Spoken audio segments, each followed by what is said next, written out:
minor in Africana Studies, and I'll be graduating in December with a Bachelor of Arts.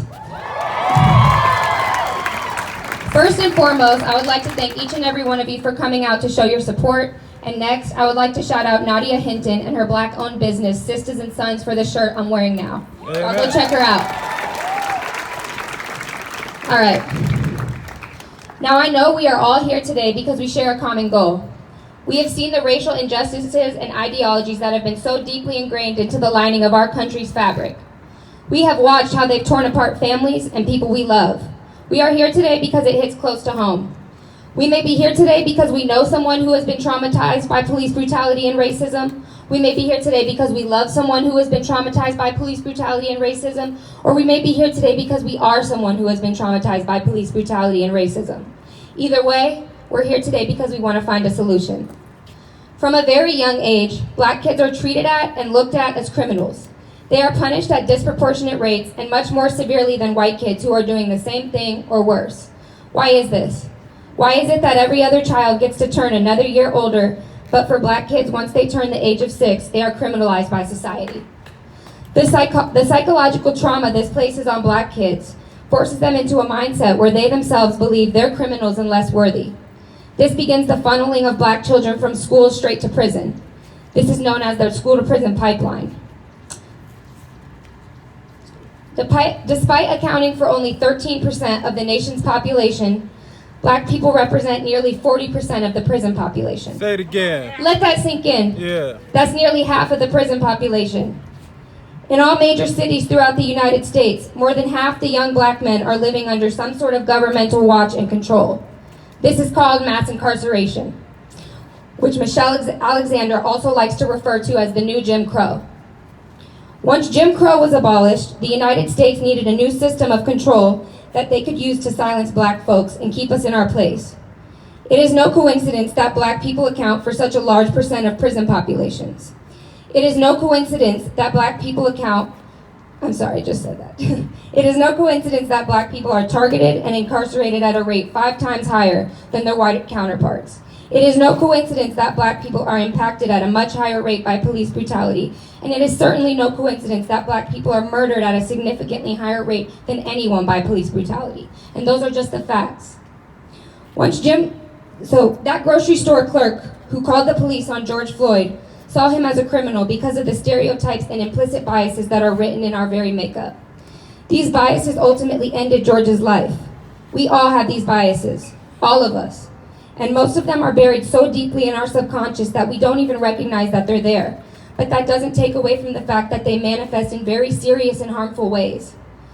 For the past couple of days, I've been flooded with questions from my peers about what we can do to change this and ensure that we see a difference in our lifetime. While I do not have all the answers, I certainly have a couple of ideas.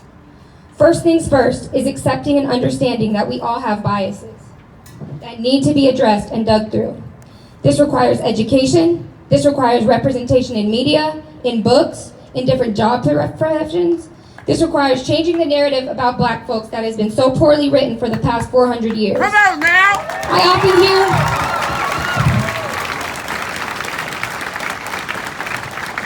I often hear people say that once white people are not the majority anymore, racism will end. That's not true. Racism will end when there is no longer a power dynamic. Racism will end when positions of power across all major institutions in this country reflect the demographics and needs of the population. Say it louder for the people in the back. Second, I want you to imagine how different police treatment towards minorities would be if they were required to study criminal justice, sociology, psychology, and race relations for 4 years. Come on, man. Yes, 4 years. It takes 5 seconds to take a life from one moment of anger that could have been prevented from an education on the people they have sworn to protect. This job should be taken more seriously. Complaints filed against the same officers time and time again should be taken more seriously.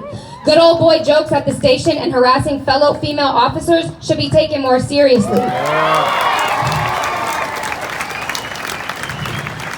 Finally, we need more than criminal justice and prison reform. We need to destroy the criminal justice and prison system. We need a system that actually rehabilitates people and helps them return back to society as a successful citizen. We throw drug addicts into prison cells instead of giving them real help. We have people serving life sentences for an ounce of weed, yet we have dispensaries on every corner filled with white people who are profiting most off it. The criminal justice and prison system inherently targets black people, but no one is more impacted than black trans women. 47% of all trans women have been incarcerated at some point in their lives, and that is no coincidence. The prison system is truly the belly of the beast, and once you're in, there's no getting out.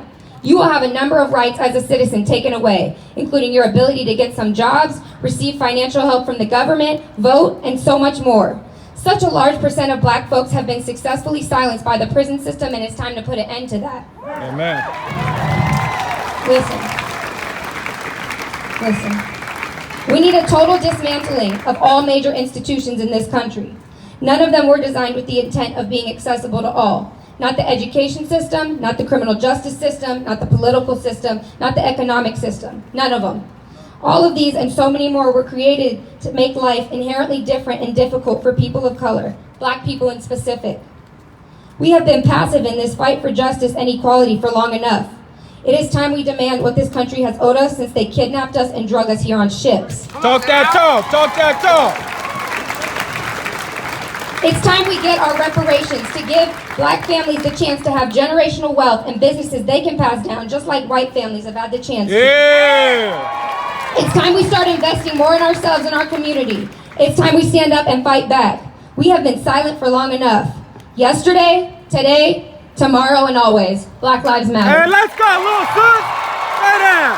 Let's go.